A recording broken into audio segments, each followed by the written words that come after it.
नमस्कार दोस्तों, स्वागत है आपका बीपीएससी माइंड्स यूट्यूब चैनल पर।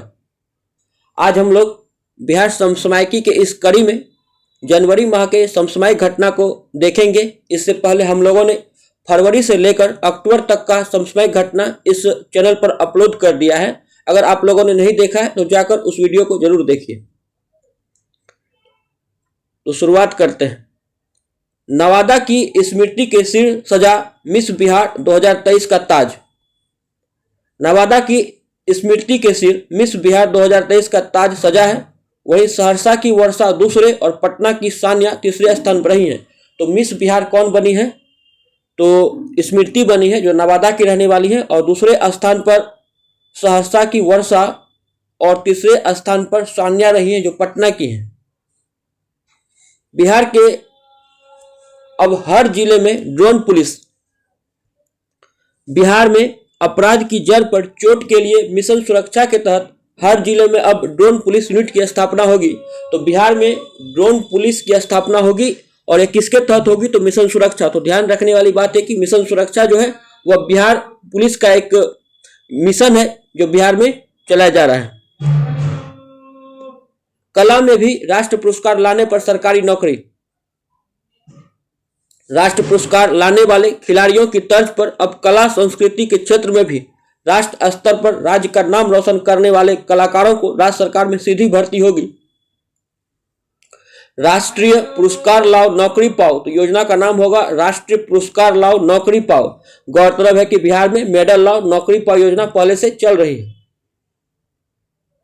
गर्दनी बाग में बनेगा आधुनिक स्टेडियम। गर्दनी बाग में आधुनिक क्रिकेट स्टेडियम का निर्माण होगा। इसके साथ ही क्रिकेट एडमिन ब्लॉक सह इंडोर क्रिकेट ट्रेनिंग सेंटर भी बनेगा। वॉलीबॉल, बास्केटबॉल सहित आउटडोर खेलों के लिए मैदान तैयार किया जाएगा। तो ध्यान रखना है कि पटना के गर्दनी बाग में आधुनिक स्टेडियम बनेगा। बिहार में अब तक लागू नहीं हो सकी है मछली बीमा योजना। तो ध्यान रखना है कि मछली बीमा योजना अभी तक बिहार लागू नहीं कर पाया है। वहीं जून 2011 में राज्य में मत्स्य फसल बीमा योजना शुरू हुई थी। तो बिहार सरकार ने मत्स्य फसल बीमा योजना 2011 में लागू की थी, और इस योजना के तहत प्रति एकड़ कुल 3200 रुपये प्रीमियम भुगतान का प्रावधान था। इसमें 1600 राज्य सरकार और 1600 मत्स्य पालनों को भुगतान करना होता है। तो ध्यान रखिएगा कि मत्स्य फसल बीमा योजना बिहार की एक योजना है जो जून 2011 से यहाँ लागू है। सुकन्या समृद्धि योजना में बिहार शीर्ष राज्यों में शामिल।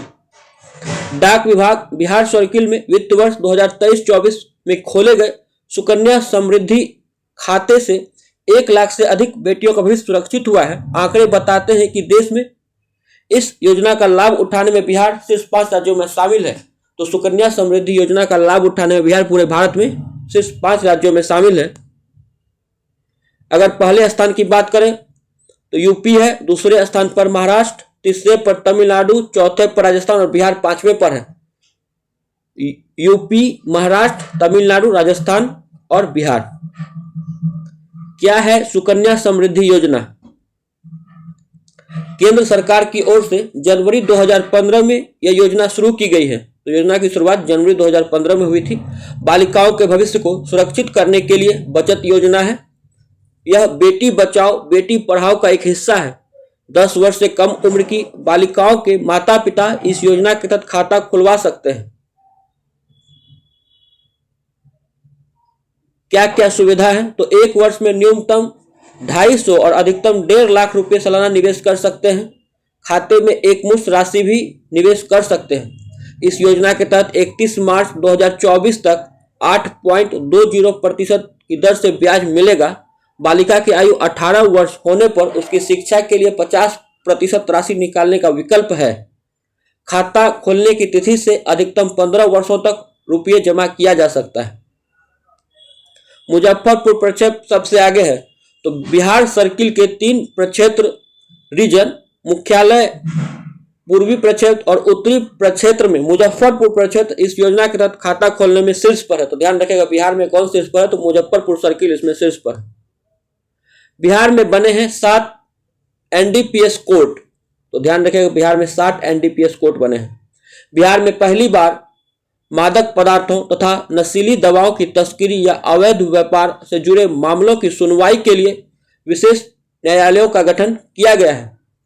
नारकोटिक्स कंट्रोल एंड साइक्लोट्रॉपिक सब्सटेंसेस अर्थात एनडीपीएस एक्ट के तहत पश्चिम चंपारण के बेतिया में एक व पूर्वी चंपारण के मोतिहारी, मुजफ्फरपुर व पटना में दो दो न्यायालय खुलेंगे। तो ध्यान रखिएगा कहां पर न्यायालय खुल रहा है, तो पश्चिम चंपारण के बेतिया में, इसके अलावा पूर्वी चंपारण के मोतिहारी, मुजफ्फरपुर और पटना में।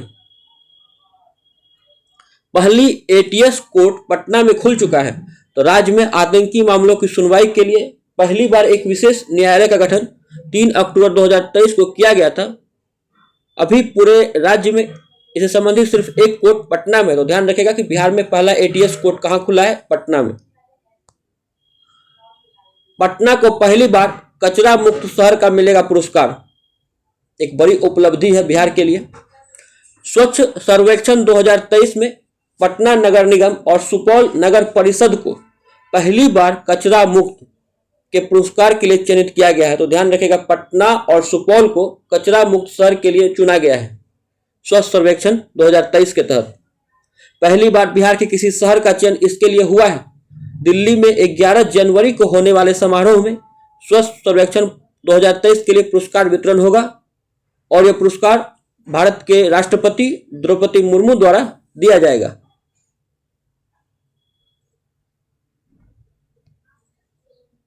और ध्यान रखना है कि पटना नगर निगम का है ऑपरेशन चकाचक। कौन चला रहा है, तो पटना निगम चला रहा है पटना की स्वच्छता के लिए। विक्रमशिला सेतु म्यूजियम बनेगा। तो भागलपुर में निर्माणाधीन समानांतर पुल के अप्रोच रोड के समीप विक्रमशिला सेतु म्यूजियम नाम से एक विशाल भवन बनेगा। यह 2100 वर्ग मीटर के बड़े भूभाग में बनाया जाएगा। इसको लेकर सड़क परिवहन एवं राजमार्ग मंत्रालय अर्थात मॉर्थ ने जिला प्रशासन से जमीन की मांग की है। मॉर्थ का बिहार में यह पहला मेगा प्रोजेक्ट होगा। तो ध्यान रखना है कि कहां पर म्यूजियम बनने वाला है, तो विक्रमशिला सेतु म्यूजियम बनेगा। सूबे में खेल का अलग विभाग बनेगा। तो बिहार में खेल के लिए एक अलग विभाग बनाया जाएगा। छतों पर सोलर प्लेट लगाने का बिहार मॉडल पूरे देश में लागू होगा। महत्वपूर्ण है। सरकारी भवनों की छतों पर सोलर प्लेट लगाने का बिहार मॉडल पूरे देश में लागू होने जा रहा है। केंद्र सरकार ने बिहार में चल रही इस योजना को पूरे देश में लागू करने का निर्णय लिया है।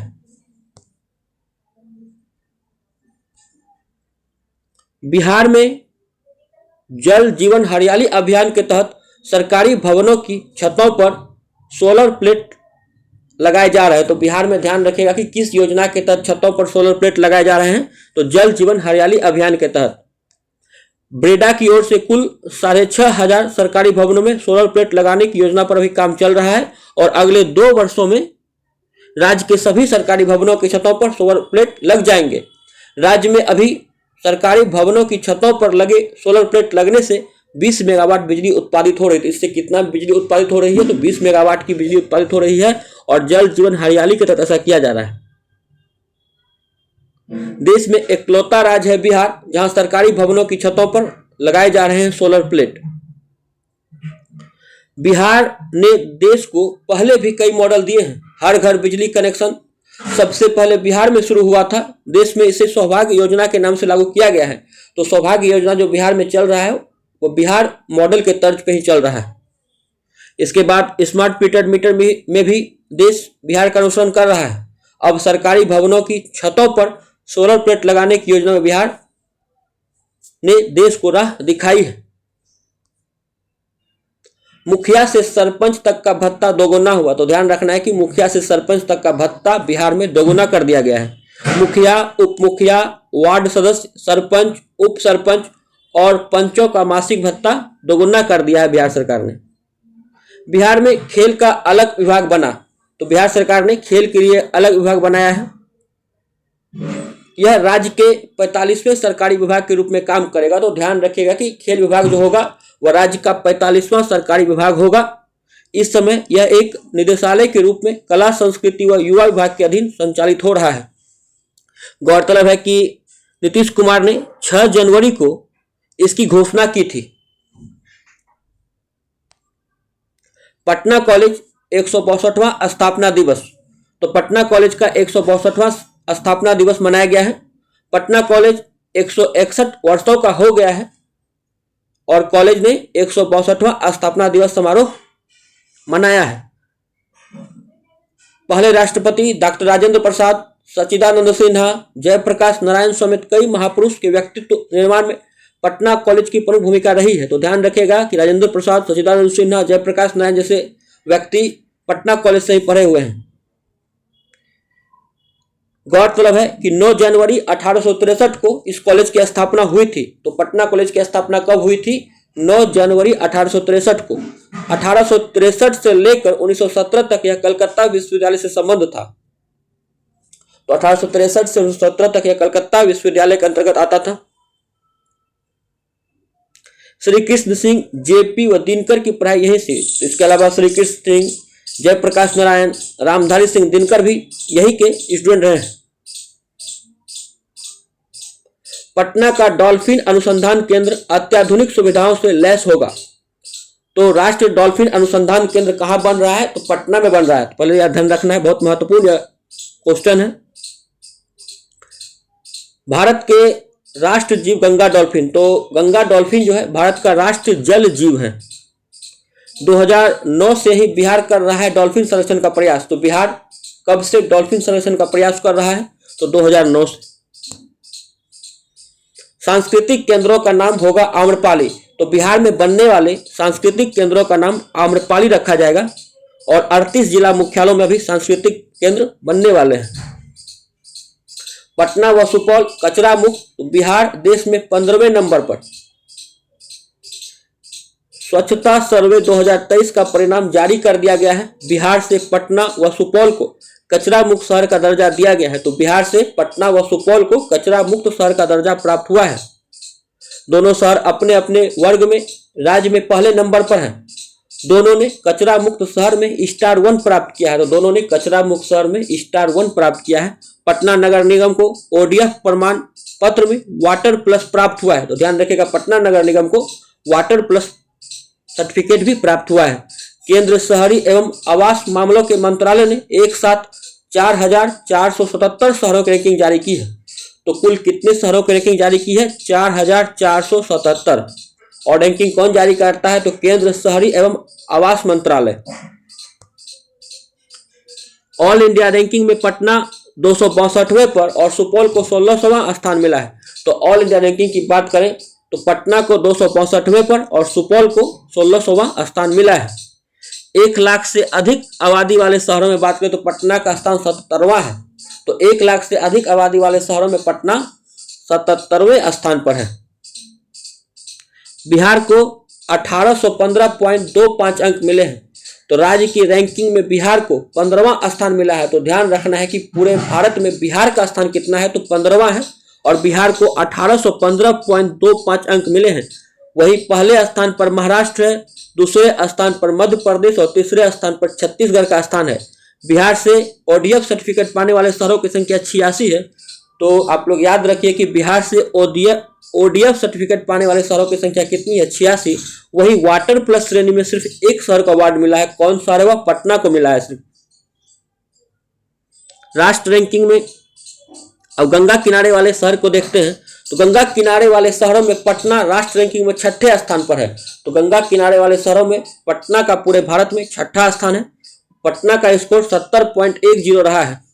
वही राज्य के अन्य शहरों की बात करें तो बरहिया 14वें पर, सुल्तानगंज 15वें पर, फतुहा 18वें पर, हाजीपुर 20वें, कहलगांव 21वें, बेगूसराय 22वें, सोनपुर 23वें, मोकामा 28वें, जमालपुर 30वें, बाढ़ 33वें।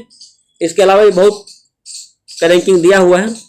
आप लोगों को शुरुआत का 3 रैंकिंग याद रखिए कि पटना को गंगा किनारे में 6ठा स्थान मिला है, जो कि बिहार में पहला स्थान हो जाएगा। इसके बाद बात करें तो बरहिया का स्थान है और उसके बाद सुल्तानगंज का स्थान है। इंदौर 7वीं बार सबसे स्वच्छ शहर। तो राष्ट्रपति द्रौपदी मुर्मू ने स्वच्छ सर्वेक्षण पुरस्कार 2023 प्रदान किए हैं। इंदौर और सूरत को संयुक्त रूप से पहला स्थान मिला है। इंदौर लगातार 7वीं बार देश का सबसे स्वच्छ शहर रहा है, तो इस बार इंदौर और सूरत संयुक्त रूप से पहले स्थान पर आए। सड़क शत्रुओं पर प्रहार ने दिलाया पटना को पुरस्कार। आवासन और शहरी कार्य मंत्रालय भारत सरकार की ओर से नई दिल्ली के भारत मंडपम में स्वच्छता सर्वेक्षण समारोह में पटना को कचरा मुक्त शहर श्रेणी में 1 स्टार वाला पुरस्कार दिया गया है। साथ ही पटना को वाटर प्लस शहर का भी पुरस्कार मिला है। पटना को स्वच्छता में बिहार राज्य में पहले रैंक के साथ राष्ट्र स्तर पर 77वां स्थान प्राप्त हुआ है। महत्वपूर्ण रैंकिंग है, इसको जरूर से ध्यान में रखिए। स्वच्छता सर्वे 2023 में पटना की स्थिति तो 1 लाख से अधिक आबादी वाले 446 शहरों में पटना का रैंक 77वां है। स्वच्छता सर्वे में शामिल 4477 शहरों में पटना का रैंक 262वां है और पटना को पहली बार वाटर प्लस के लिए चयनित किया गया है। कचरा मुक्त शहर के लिए पटना को पहली बार 1 स्टार मिला है। स्वच्छता सर्वे में कुल अंक 9500 में पटना को जो प्राप्त अंक हुए हैं वह 6320 है। कुल 61 छावनी क्षेत्रों में स्वच्छ दानापुर का रैंक 39वां है, तो छावनी में दानापुर का रैंक 39वां है। 1 लाख से अधिक आबादी वाले टॉप 10 शहर यहाँ दिया गया है। हम लोग टॉप 3 शहर का नाम याद रखेंगे। तो बिहार में पहले स्थान पर पटना, फिर गया और फिर बक्सर का स्थान है। तो बिहार के टॉप 3 शहर जो 1 लाख से अधिक आबादी में कौन है? पटना, गया और बक्सर। वही देश में इसका स्थान पटना का 262वां है, गया का 2002 और बक्सर का 2365 है। वही 1 लाख से कम आबादी वाले शहरों की बात करें तो सुपौल पहले स्थान पर है, जिसका देश में स्थान 1600वां है। उसके बाद सुल्तानगंज का दूसरा स्थान है, जो देश में कितना स्थान रखता है? 2614। उसके बाद अरेराज का स्थान है 2732। तो बिहार में टॉप 3 1 लाख से कम आबादी वाले कौन है? तो सुपौल, सुल्तानगंज और अरेराज। दरभंगा के मेजर मृणाल को chief of army staff award. तो ध्यान रखिएगा कि दरभंगा के मेजर मृणाल को chief of army staff award दिया जा रहा है। लोकसभा चुनाव में झारखंड में ब्रांड एम्बेसडर बनी सारण की लावण्या। आइए जानते हैं लावण्या के बारे में। सारण की बेटी लोकसभा चुनाव में झारखंड में निर्वाचन आयोग की ब्रांड एम्बेसडर बनाई गई है। सारण जिले के रिविलगंज प्रखंड के मुकरेरा गांव की लावण्या सिंह चुनाव में मतदान के लिए युवाओं को प्रेरित करेंगी। तो लावण्या का जो संबंध है वह सारण के रिविलगंज प्रखंड से है। यूथ आइकॉन व ब्रांड एम्बेसडर के रूप में लावण्या को नामित किया गया है। नेशनल बैडमिंटन प्लेयर व एथलीट लावण्या मुकरेरा के, याद रखना है, मुकरेरा से हैं। मुकरेरा गांव की है लावण्या, जो कि नेशनल बैडमिंटन खिलाड़ी हैं, ये भी ध्यान में रखिए। बिहार के 3.77 करोड़ लोग 9 साल में गरीबी से बाहर आए हैं। नीति आयोग का रिपोर्ट है, बहुत ही महत्वपूर्ण है। आने वाले एग्जाम में भी यहाँ से क्वेश्चन आएगा और बीपीएससी में तो बिल्कुल ही यहाँ से क्वेश्चन आने ही वाला है। एक क्वेश्चन फिक्स रखिए इससे। देश में पिछले 9 साल में 24.82 करोड़ लोग बहुआयामी गरीबी से बाहर आए हैं। तो पूरे देश में बात करें तो 24.82 करोड़ लोग गरीबी से बाहर आए हैं। बहुआयामी गरीबी को स्वास्थ्य, शिक्षा और जीवन स्तर में सुधार के जरिए मापा जाता है। नीति आयोग ने कहा कि गरीबी में सबसे ज्यादा कमी उत्तर प्रदेश, उसके बाद बिहार और फिर मध्य प्रदेश में आई है। तो गरीबी में कहां से ज्यादा कमी आई है? तो उत्तर प्रदेश, बिहार और मध्य प्रदेश। बिहार में 3.77 करोड़ लोग गरीबी से बाहर आए हैं। तो बिहार में कितने लोग गरीबी से बाहर आए हैं? तो 3.77 करोड़ लोग। रिपोर्ट के मुताबिक 2005-06 से 19-21 के बीच बिहार में 44.52% आबादी गरीबी से बाहर आई है। और परसेंटेज की बात करें तो 44.52% आबादी बिहार में गरीबी से बाहर आए हैं। नीति आयोग की ओर से जारी परिचर्चा पत्र के अनुसार देश में बहुआयामी गरीबी 2013-14 में 29.17% थी, जो 22-23 में घटकर 11.28% रही है। तो बिहार में गरीबी जो है, भारत में बहुआयामी गरीबी 29.17% से घटकर 11.28% हो गई है। इसके साथ ही इस अवधि के दौरान 24.82 करोड़ लोग इस श्रेणी से बाहर आए हैं। तो इस दौरान टोटल गरीबी कितने लोग बाहर आए हैं गरीबी से, तो 24.82 करोड़। आयोग ने कहा है कि राष्ट्र बहुआयामी गरीबी, स्वास्थ्य, शिक्षा और जीवन स्तर के मोर्चे पर स्थिति को मापती है। तो किसको मापती है, तो स्वास्थ्य, शिक्षा और जीवन स्तर को। यह 12 सतत विकास लक्ष्यों से संबंध संकेतकों के माध्यम से दर्शाए जाते हैं। तो इसमें कितना लक्ष्य शामिल किया गया है, तो 12 सतत विकास लक्ष्य को। इनमें पोषण, बाल और किशोर मृत्यु दर, मातृत्व स्वास्थ्य, स्कूली शिक्षा के वर्ष, स्कूल में उपस्थिति, खाना पकाने का ईंधन, स्वच्छता, पीने का पानी, बिजली, आवास, संपत्ति और बैंक खाते शामिल हैं। आप लोग एक दो बार इस 12 जो संकेतक है ध्यान में रखिएगा। और 3 यहाँ पर और स्तर लिया गया है, जैसे कि यहाँ पर स्वास्थ्य, शिक्षा और जीवन स्तर के मोर्चे पर स्थिति को मापती है, तो इसको भी ध्यान में रखिएगा। रिपोर्ट के मुताबिक सबसे ज्यादा उत्तर प्रदेश में 5.94 करोड़ लोग गरीबी से बाहर आए हैं, वहीं बिहार में 3.77 करोड़ लोग और मध्य प्रदेश में 2.30 करोड़ लोग गरीबी से बाहर आए हैं। बहुआयामी गरीबी सूचकांक में सभी 12 संकेतकों में उल्लेखनीय सुधार देखने को मिला है। नीति आयोग की रिपोर्ट के मुताबिक पिछले लगभग 2 दशकों में लोगों के जीवन की गुणवत्ता में काफी सुधार हुआ है। इस दौरान गरीबी का स्तर तेजी से 50% से घटकर 11.28% पर आ गया है। गरीबी में गिरावट की तेजी से साफ है कि 2024 के दौरान भारत इस मोर्चे पर एक अंक के आंकड़े में पहुंच जाएगा। गरीबी में आई कमी का जो श्रेय दिया जाता है भारत सरकार की विभिन्न योजनाओं को दिया जा सकता है। राज्य के 94 लाख परिवारों को मिलेंगे 2-2 लाख रुपए। इसके लिए बिहार सरकार ने बिहार लघु उद्यमी योजना शुरू कर दी है। तो इससे भी बीपीएससी में क्वेश्चन आने की बहुत ज्यादा संभावना है। बिहार लघु उद्यमी योजना से क्वेश्चन बीपीएससी में आने चाहिए इस बार। राज्य के 94,33,312 गरीब परिवारों के एक सदस्य को 2-2 लाख रुपए सहायता राशि के रूप में मिलेंगे। तो कितना रुपया मिलेगा, तो 2-2 लाख रुपए मिलेगा सहायता राशि के रूप में। कुल कितने परिवारों को, तो 94,33,312 गरीब परिवारों को।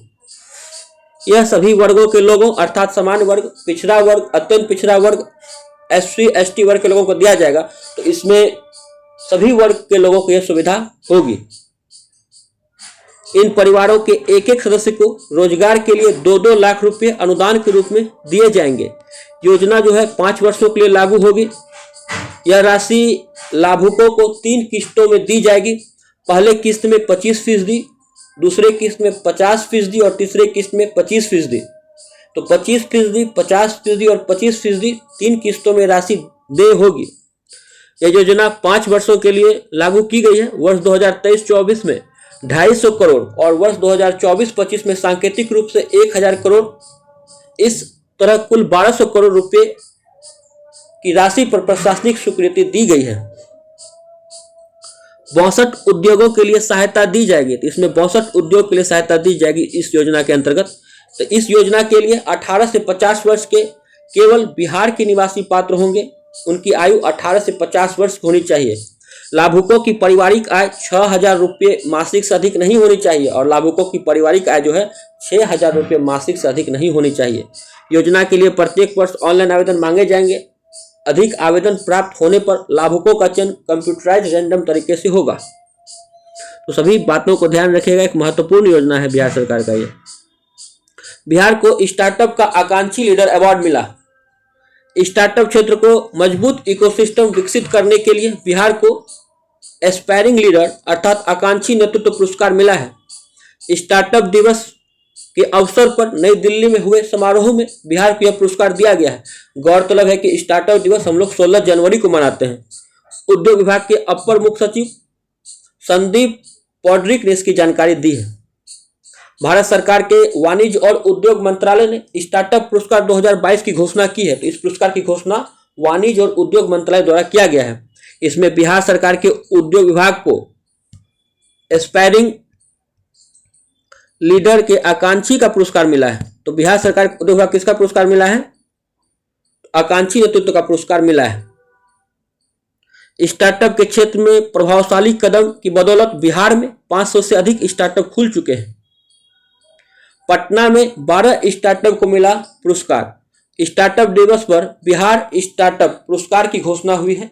अधिवेशन भवन में हुए समारोह में बिहार स्टार्टअप ने राज्य की स्टार्टअप कंपनियों को सम्मानित किया है। उद्योग मंत्री ने अलग अलग 12 क्षेत्रों में बेहतर काम करने वाले को पुरस्कृत किया है। तो बिहार सरकार कितने को पुरस्कार दिया है? तो 12 स्टार्टअप को। स्टार्टअप दिवस के मौके पर राज्य के उद्योग मंत्री ने पुरस्कृत किया है। मेडवाइजर बना बिहार का best startup of the year. तो स्टार्टअप दिवस के मौके पर बिहार स्टार्टअप पुरस्कार 2024 की घोषणा की गई है। अधिवेशन भवन में हुए समारोह में बिहार स्टार्टअप द्वारा शानदार प्रदर्शन करने वाले बिहार स्टार्टअप कंपनियों को सम्मानित किया गया है। इसमें 12 अलग अलग क्षेत्र के स्टार्टअप को सम्मान दिया गया है। स्वास्थ्य के क्षेत्र में काम करने वाले मेडवाइजर प्राइवेट लिमिटेड को best startup of the year का पुरस्कार मिला है। तो बिहार में best startup of the year का पुरस्कार किसे मिला है? तो मेडवाइजर को मिला है, जो कि स्वास्थ्य क्षेत्र की एक स्टार्टअप है और इसके संस्थापक है नीरज कुमार झा। वहीं कृषि ड्रोन बनाने वाली कंपनी वेदप्रभा एरोस्पेस लिमिटेड उपविजेता रही है। इसके बाद ई व्हीकल बनाने वाली कंपनी बीरो पावर प्राइवेट लिमिटेड तीसरे स्थान पर रही है। तो तीनों कंपनी का रैंक याद रखिए, पहले स्थान पर, दूसरे स्थान, तीसरे स्थान पर कौन रहा है। इसके बाद ग्राम श्री किसान को बेस्ट महिला नेतृत्व का पुरस्कार मिला है। तो बेस्ट महिला नेतृत्व वाले स्टार्टअप का पुरस्कार ग्राम श्री किसान प्राइवेट लिमिटेड को मिला है। इसके संस्थापक जो है आस्था सिंह है और इसी को यह पुरस्कार दिया गया है।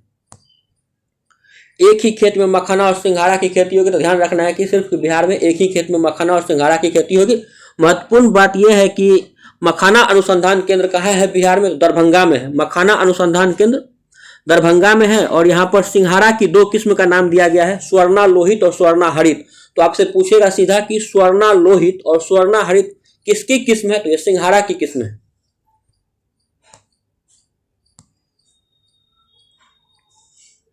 साइबर पुलिसिंग बिहार देश के शीर्ष 10 राज्यों में शामिल है। तो ध्यान रखना है कि साइबर पुलिसिंग में बिहार देश के शीर्ष 10 राज्यों में शामिल है।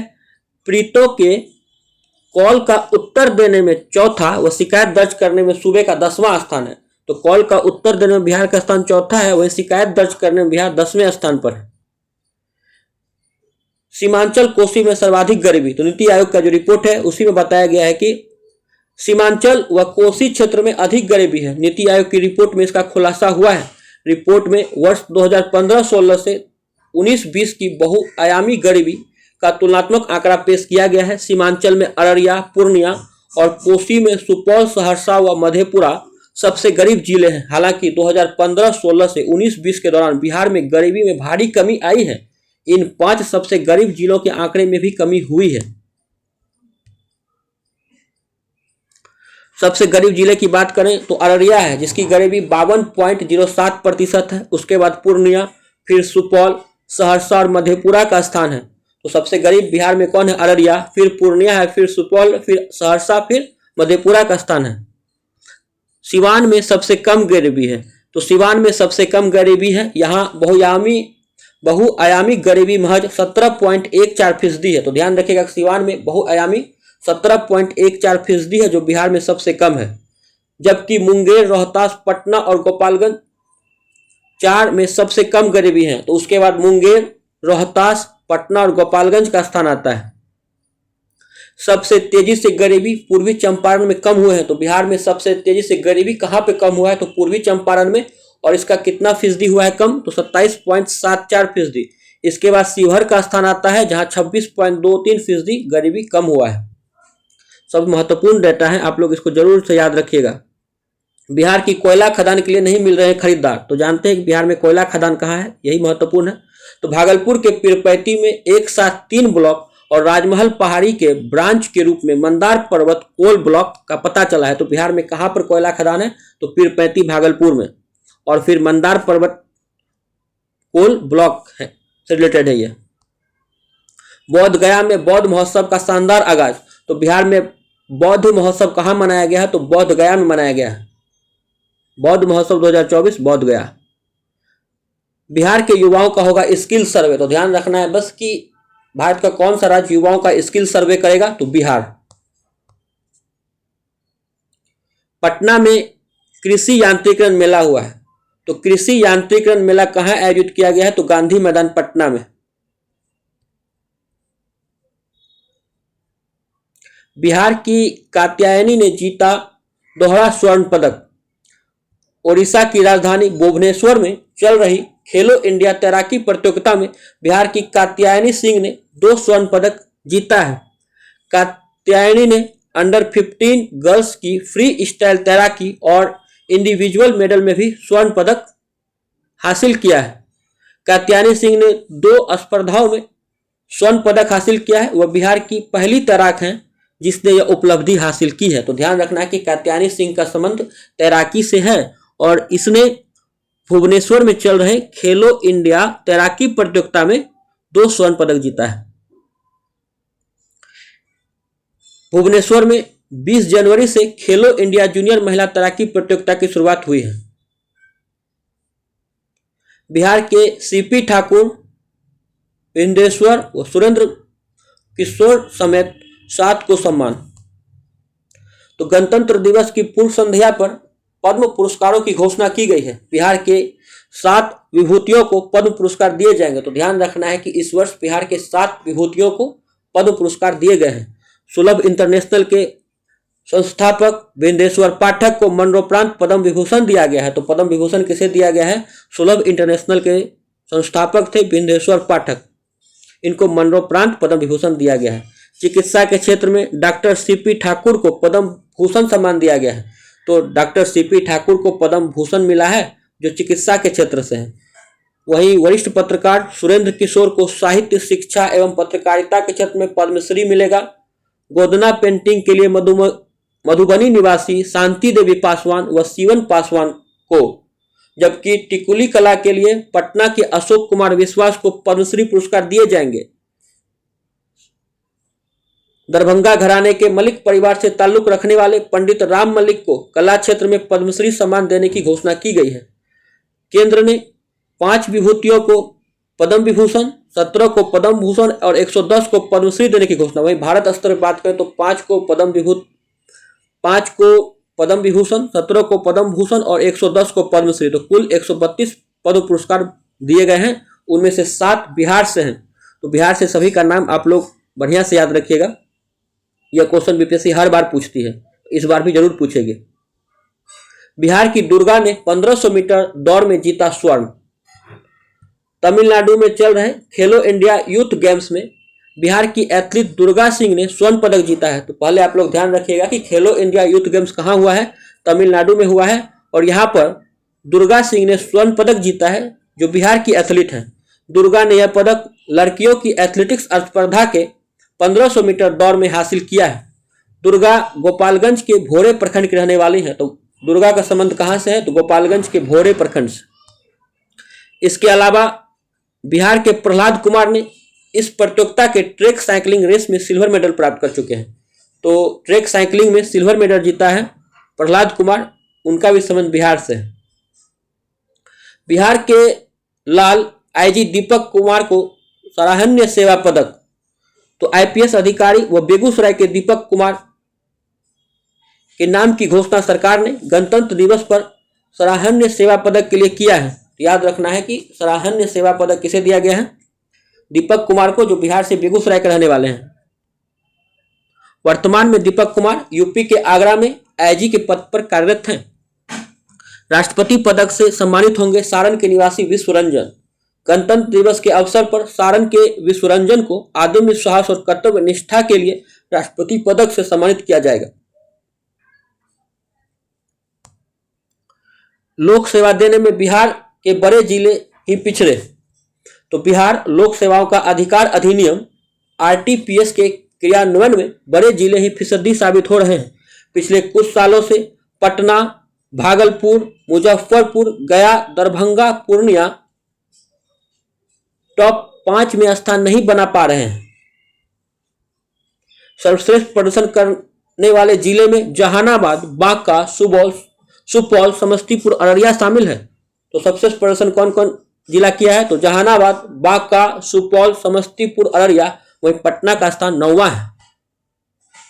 पटना नगर निगम को कबाड़ से कमाल पर प्रथम पुरस्कार। तो गांधी मैदान में हुए राजकीय समारोह गणतंत्र दिवस के अवसर पर पटना नगर निगम की झांकी को पहला पुरस्कार मिला है और इस बार कबाड़ से कमाल थीम पर बनाई गई आई लव चकाचक पटना आकृति को चुना गया है। तो ये बात को याद रखिएगा। बिहार में 9वीं बार नीतीश सरकार। तो बिहार में इस वर्ष 9वीं बार नीतीश कुमार ने शपथ लिया था। नीतीश कुमार का यह 9वां शपथ ग्रहण है। जीतन राम मांझी के 9 महीनों के कार्यकाल को छोड़ दें तो 2005 से नीतीश कुमार ही लगातार बिहार के मुख्यमंत्री रहे हैं।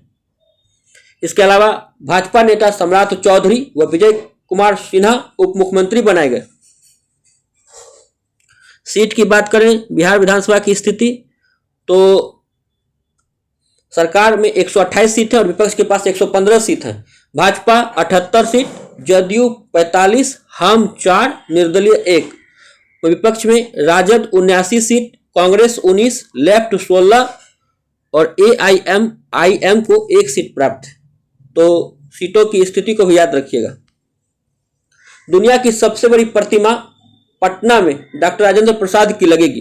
तो आप लोग याद रखिएगा कि दुनिया की सबसे बड़ी प्रतिमा जो है डॉक्टर राजेंद्र प्रसाद की पटना में लगने वाली है और इसका नाम जो होगा स्टैच्यू ऑफ विजडम होगा, स्टैच्यू ऑफ विजडम। दुनिया की सबसे बड़ी प्रतिमा पटना में गंगा के किनारे बनेगी। देश के पहले राष्ट्रपति डॉक्टर राजेंद्र प्रसाद की यह प्रतिमा 243 मीटर ऊंची होगी। यह गुजरात में नर्मदा नदी के तट पर बने सरदार वल्लभ भाई पटेल की मूर्ति से भी ऊंची रहेगी। प्रस्ताव के अनुसार जेपी गंगा पथ अर्थात मेरिन ड्राइव के किनारे राजेंद्र प्रसाद की 243 मीटर ऊंची प्रतिमा लगाई जाएगी। गुजरात में है विश्व की सबसे ऊंची मूर्ति स्टैच्यू ऑफ यूनिटी। तो प्रथम उप प्रधानमंत्री सरदार वल्लभ भाई पटेल को समर्पित गुजरात के नर्मदा नदी के तट पर स्टैच्यू ऑफ यूनिटी विश्व की सबसे ऊंची मूर्ति है जिसकी लंबाई 182 मीटर है। और दूसरे स्थान पर चीन में स्प्रिंग टेम्पल बुद्ध है जिसकी आधार के साथ कुल लंबाई 153 मीटर की है। और अभी जो नया बनेगा पटना में उसकी लंबाई कितनी होगी तो 243 मीटर ऊंची प्रतिमा होगी। इसका नाम होगा स्टैच्यू ऑफ विजडम। महिलाओं की मदद के लिए खुलेंगे 1 स्टॉप सेंटर। तो बिहार में महिलाओं की मदद के लिए 1 स्टॉप सेंटर खुलेंगे और बिहार के 5 जिलों में 1 स्टॉप सेंटर खोले जाएंगे। ध्यान रखिएगा कि बिहार के 5 जिलों में कौन कौन है? पटना, दरभंगा, गया, गोपालगंज और नालंदा। पटना, दरभंगा, गया, गोपालगंज और नालंदा। पटना में 2 और बाकी जगहों पर 1-1 सेंटर खुलेगा। तो ये हम लोगों ने जनवरी माह के महत्वपूर्ण समसामयिक घटना को देखा है। अगर आप लोगों को कंटेंट और ये वीडियो अच्छा लगे तो चैनल को जरूर सब्सक्राइब कीजिए और बिहार समसामयिकी से जानने के लिए इस चैनल से जुड़ जाइए। इस वीडियो को देखने के लिए आप लोगों को बहुत बहुत धन्यवाद।